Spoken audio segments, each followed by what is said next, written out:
मित्रांनो, घरोघरी मातीच्या चुली या मालिकेच्या नवीन लेटेस्ट एपिसोडमध्ये पुढे असं दाखवणार आहेत की इकडे पार्वती आई हॉस्पिटलमध्ये ॲडमिट असते आणि जानकी तिच्याजवळ बसून असते.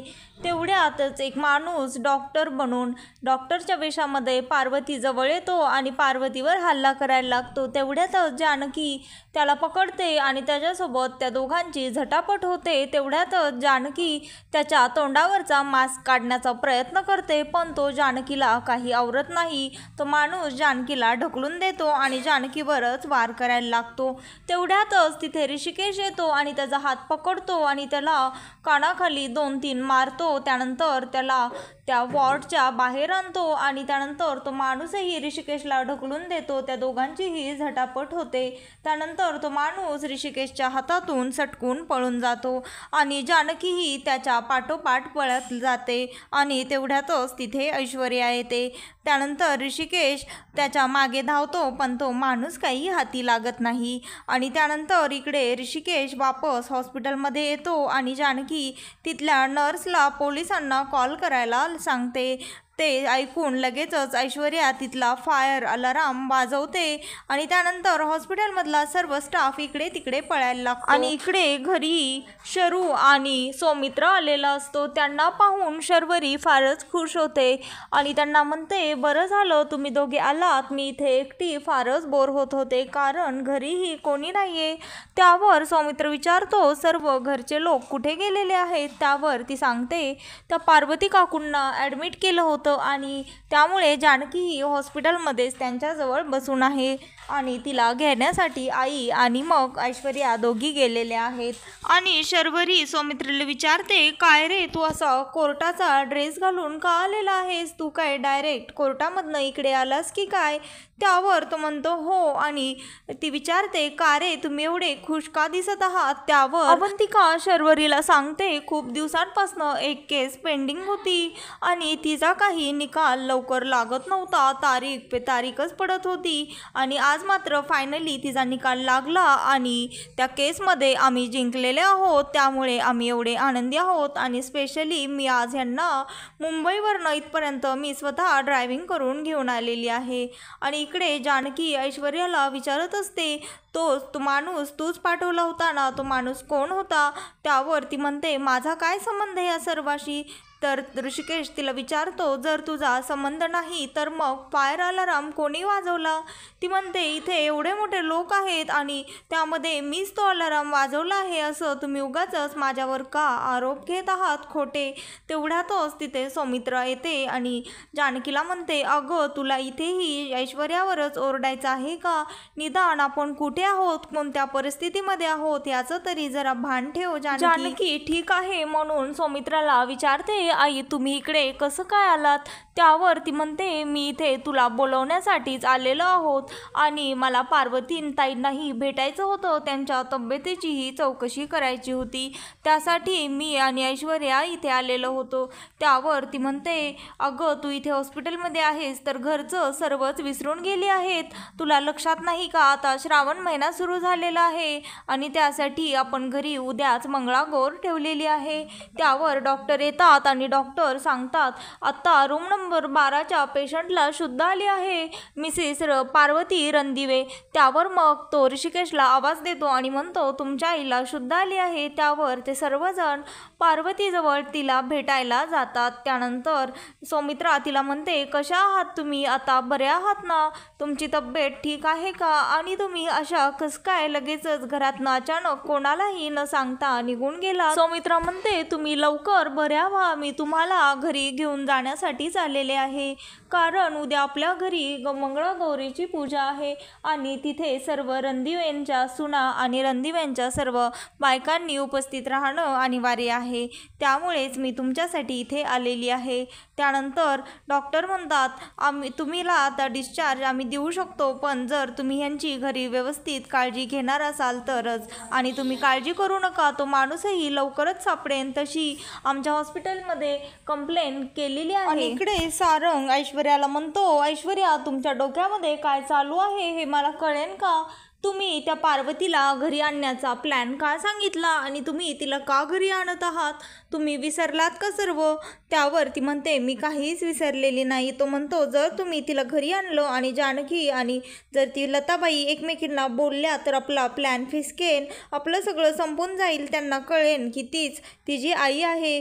त्यानंतर जानकी वहिनी काही आपल्याला सोडणार नाही. त्यावर ती म्हणते, सारंग, मी काही तुम्हाला इतकी मूर्ख वाटते का? त्या लताबाईला घरी आणत आहे कारण की उद्या मंगळागौर आहे आणि मंगळागौरच्या निमित्ताने मी तिचा कायमचाच गेम करेन आणि तिला त्या जानकी तर कामामध्येच बिझी असेल, त्यामुळे त्या दोघींचा बोलण्याचा प्रश्नच नाही. जानकी ऋषिकेशला सांगत असते, उद्या मंगळागौर पूजेची सर्व तयारी झाली आहे. मी बायकांनाही निमंत्रणं दिली आहेत आणि पूजेचं सामानाचीही तयारी केली आहे आणि जेवणाचंही सर्व ऑलमोस्ट मी बघितलेलंच आहे. तुम्ही फक्त आता माझं एक काम करा, तुम्ही मार्केटमध्ये जाऊन डेकोरेशनचं बघा आणि येताना ओवीसाठी ती असं म्हणतच असते. तर ऋषिकेश तिला थांबवतो आणि म्हणतो, अगं काय हे जानकी, तू किती धावपळ करशील? आधीच तर तुझा काल आरामही झालेला नाहीये. त्यावर ती म्हणते, मी ठीक आहे, तुम्ही माझी काळजी करू नका, पण मला राहून राहून एकच गोष्ट वाटत आहे, पार्वती आईवर हल्ला करणारा तो माणूस कोण असेल? त्यावर ऋषिकेश म्हणतो, मलाही आता खात्री पटायला लागली आहे की तर माणसाला नक्की ऐश्वर्यानेच पाठवलं असणार. त्यावर जानकी म्हणते, हो ना, मलाही तसंच वाटत आहे, कारण ज्या वेळेस मी तिच्या रूममध्ये गेले होते ते पेपर सापडण्यासाठी, त्यावेळेस मला तिच्या रूममध्ये तिथे माझ्या आईचा फोटो सापडला आणि त्यानंतर मी तिला विचारण्याचा प्रयत्न केला, माझी आई कोण आहे? माझ्या आईबद्दल तुला काय माहिती आणि माझ्या आईचा फोटो तुझ्याकडे कसं काय आला? त्यावर तिने मला पार्वती आईचं नाव सांगितलं. म्हणजे माझ्या आईबद्दल तुमच्या पार्वती आईला नक्कीच काही ना काही माहीत असणार आणि तेच तिला माझ्यापर्यंत पोहोचू द्यायचं नाही, मला कळू द्यायचं नाही आहे, म्हणूनच तिने पार्वती आईचा जीव घेण्याचा प्रयत्न केला असेल. त्यावर ऋषिकेश म्हणतो, हो जानकी, माझाही असंच वाटत आहे, पण खरं सांगू का, आता आपण काहीच पाऊल उचलायला नको, कारण आपल्याकडे कोणताही पुरावा नाही आहे आणि जर तू हे घरच्यांना सांगायला गेलीस तर घरचे तुलाच रागवतील आणि आता मला हे बिलकुलही भांडण नकोय. हे सर्व बोलणं तिकडनं अवंतिका आणि सौमित्र ऐकत असतो. त्यावर जानकी म्हणते, या ना. त्यावर ते म्हणतात, आमचंही तुमच्याकडे एक काम आहे. त्यावर जानकी म्हणते, तुम्ही असे दारात का उभे आहात? आतमध्ये या ना. त्यानंतर ते येतात आणि इकडे पार्वती आईच्या रूममध्ये ऐश्वर्या येते आणि त्यानंतर पार्वती आई झोपलेली असते. त्यानंतर तिचा हात हातामध्ये घेते आणि तिला म्हणते, काय गं, तुझं कसा प्लॅन होता? मला इथे एकटीला अडकवून तुला पळून जायचं होतं का? पण बघ, कर्माचं चक्रही कसं असतं ना, जिथनं चालू होतं तिथेच येऊन थांबतं. तुला काय म्हणायचं होतं? मी इथे एकटीच अडकून तुला अशी जाऊ देईल का?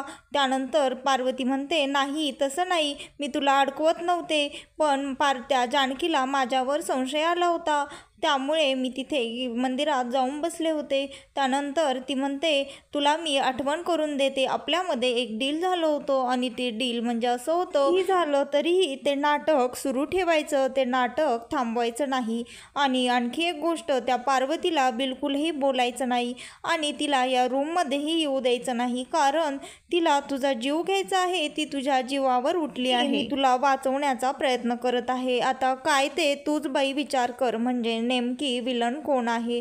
आणि तेवढ्यातच तिथे सौमित्रा येते आणि सौमित्रा म्हणते, ऐश्वर्या, तू इथे काय करतेस? त्यावर ती गडबडते आणि म्हणते, आई, काही नाही, मी ते आपलं इथे सहजच यांची चौकशी करायला आले होते, आता त्यांना बरं वाटतंय का हे त्यांना विचारायला आले होते. त्यावर त्या म्हणतात, हो, खरंच तुम्हाला आता बरं वाटतंय का पार्वतीताई? मी तुमच्यासाठी छान पेच करून आणते. त्यावर ती म्हणते, हो आई, मीही त्यांना आता तेच सांगत होते, तुम्ही आता आंबट चिंबट काही खाऊ नका आणि आम्ही सांगतो तसंच वागा. इकडे अवंतिका आणि सौमित्र एक साडी घेऊन जानकी जवळ आलेले असतात.